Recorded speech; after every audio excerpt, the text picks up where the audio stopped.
অনেক অনেক দিন আগে জঙ্গলে এক গুহায় বাঘ তার বউকে নিয়ে বাস করত। বাঘ সারাদিন শুধু গুহার সামনে ঘুমোতো। এই কারণে বাঘের বউ বাঘকে অনেক বকাবকি করত। আমি পড়েছি এক জ্বালায় বাবা মা ঠিকই বলেছিল এই অলস বাঘটাকে বিয়ে না করতে। ও সারাদিন শুধু ঘুমায় আর ঘুমায়, কাজকর্মর দিকে কোনো মনোযোগ নেই ওর। এই যে শুনছো, উঠবে না বাপের বাড়ি চলে যাব? তাড়াতাড়ি ওঠো, বলছি আজকে শিকারে যাবে না? অনেক ক্ষুধা লেগেছে আমায়। কি হলো শুনছো? তোমার জন্য দেখি ঘুমও শান্তি নেই। একটু আরাম করে ঘুমিয়েছিলাম আর তুমি কিনা ডেকে ডেকে ঘুমটা নষ্ট করে দিলে। আমার আবার ঘুম পাচ্ছে। অনেক বেলা হয়ে গেছে, শিকার করতে যাবে না? তুমি এদিকে ক্ষুধায় আমায় পেটটা চু চু করছে। তাড়াতাড়ি যাও, শিকার করে নিয়ে আসো। জঙ্গলে অনেক বাঘেদের সংসার দেখো, ওদের কত সুখী, আর আমার কপালটা জুটেছে তোমার মতো অলস স্বামী। রাগ করছো তুমি? আজকে তোমার জন্য সেরা শিকার নিয়ে আনবো। তুমি হরিণ খেতে ভালোবাসো, আজকে তোমার জন্য একটা হরিণ নিয়ে আনবো। তুই কিছুক্ষণ অপেক্ষা কর। এই বলে বাঘ গেল শিকার করতে। আর বাঘিনী গুহার সামনে বসে বসে ভাবছিল, এই অলস বাঘটাকে নিয়ে যত ঝামেলা, আবার সময়ের কাজ সময়ের মতো করে না। সারাটা দিন ঘুমায় আর ঘুমায়, আর পারি না বাবা। গেল হরিণ শিকার করতে, কিন্তু শিকার যে কি করে নিয়ে আসে কে জানে। এদিকে জঙ্গলে একটি হরিণ ঘাস খাচ্ছিল। কিছুক্ষণ পর বাঘ সেখানে উপস্থিত হলো আর লুকিয়ে লুকিয়ে হরিণ দিকে দেখতে লাগলো। আরে পেয়েছি একটি হরিণকে। এই বেটাকে এখন পিছন থেকে গিয়ে ধরে ফেলি, তাহলে বাঘনি আমার উপর অনেক খুশি হবে। আজকে চাই ও কিছু বোঝার আগে ওকে ধরে ফেলি। এই বলে বাঘটি পিছন দিকে গিয়ে ধরে ফেলল।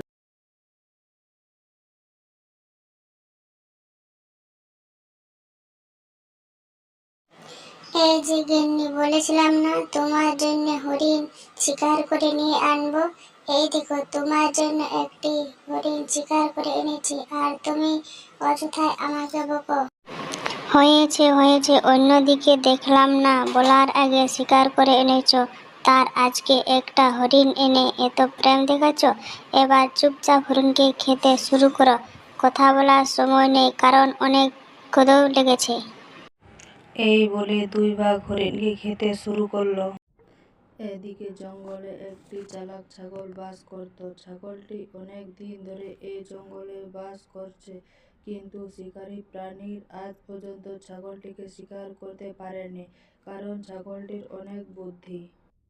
জঙ্গলের এদিকের ঘাস আর খেতে ইচ্ছা করছে না, তাছাড়া এদিকের ঘাসগুলো খেতে কোনো মজা নেই। কিন্তু জঙ্গলের অন্যদিকে শিকারী প্রাণীর অভাব নেই। ওদিকে গেলে কারো না কারো নজরে পড়ে যাব। যাকগে, অত ভয় পেয়ে লাভ নেই। ওদেরকে কি করে বোকা বানাতে হয় তা আমার ভালো করে জানা আছে। যাই, জঙ্গলের ওদিকে যাই। এই বলে ছাগলটি যেতে লাগলো জঙ্গলের গভীরে।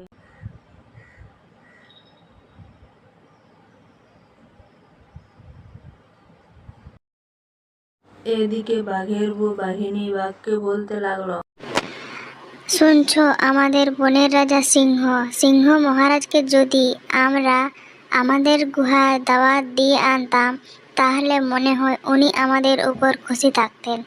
আর সিংহ রাজা যদি আমাদের উপর খুশি হয়, তাহলে রাজার খাস লোক থাকতাম আমরা। তুমি ঠিক বলেছ, কিন্তু সিংহকে আমাদের গুহাতে আসতে যাবে? কারণ ও সিংহ রাজা হওয়ার আগে আমি এক রাজা হওয়ার জন্য তাবিজ দিয়েছিলাম এই জঙ্গলের। তখন থেকে মহারাজা আমার উপর রেগে আছেন।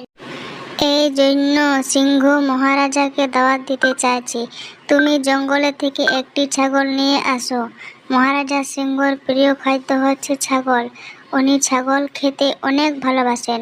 তুমি একটা ছাগল নিয়ে এসে তারপর ওনাকে দাওয়াত দিতে যাও, উনি নিশ্চয় আসবে। ঠিক আছে গিন্নি, আমি তাহলে জঙ্গলে যাই আর একটা ছাগলকে ধরে নিয়ে আসি। এই বলে বাঘ চলল জঙ্গলের ছাগল খুঁজতে। এদিকে জঙ্গলের রাস্তায় ছাগলটি হেঁটে বেড়াচ্ছিল, আর সে বাঘ সেদিকে থেকে চলছিল। এক জায়গায় তাদের মুখোমুখি দেখা হয়েছিল।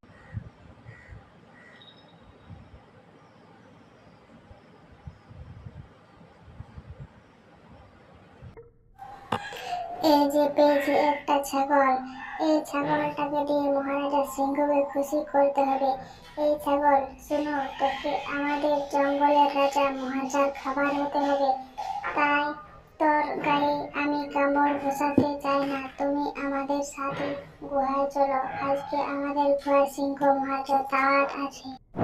আরে বাপরে, আমি তো মনে করছিলাম এই বাঘটি আমার উপর ঝাঁপিয়ে পড়বে, কিন্তু না, এখন যদি এই বাঘের কথা না শুনি তাহলে এখানে মেরে ফেলবে।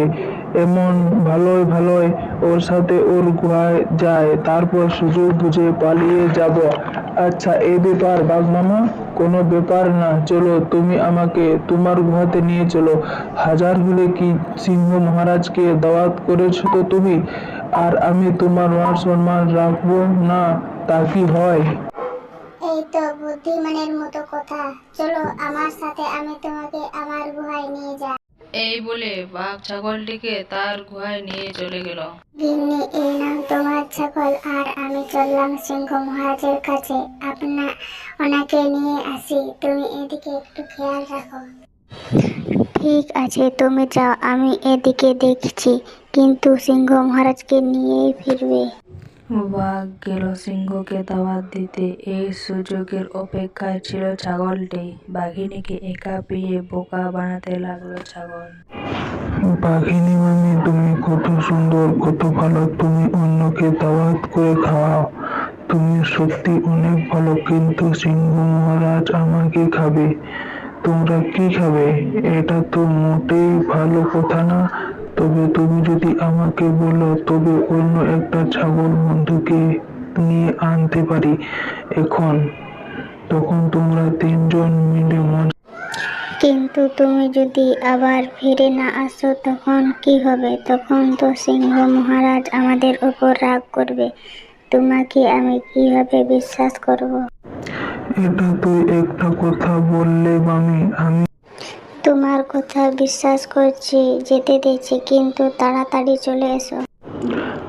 ঠিক আছে। এই বলে ছাগল সেখান থেকে পালিয়ে গেল। এদিকে মহারাজ সিংহ তার গুহার সামনে দাঁড়িয়ে আছে। কিছুক্ষণ পর সেখানে বাঘ গিয়ে উপস্থিত হলো। মহারাজ, ও মহারাজ, আমি বাঘ আপনাকে দাওয়াত দিতে এসেছি।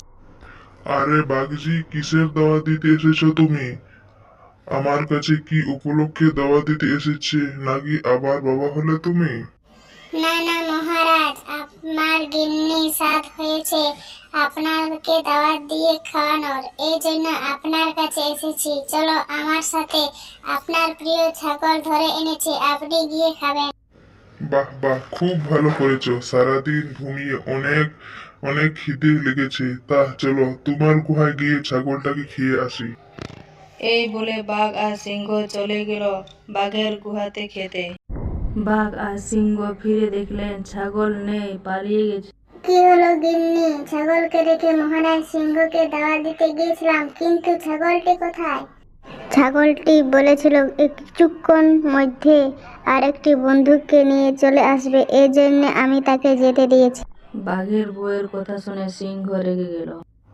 তাহলে তোমরা আমাকে অপমানের জন্য ডেকেছিস? ছাগলটাকে ছেড়ে দিয়ে সে কখনো ফিরে আসে নাকি? তোমরা তাহলে ছাগল ধরে আনিসনি।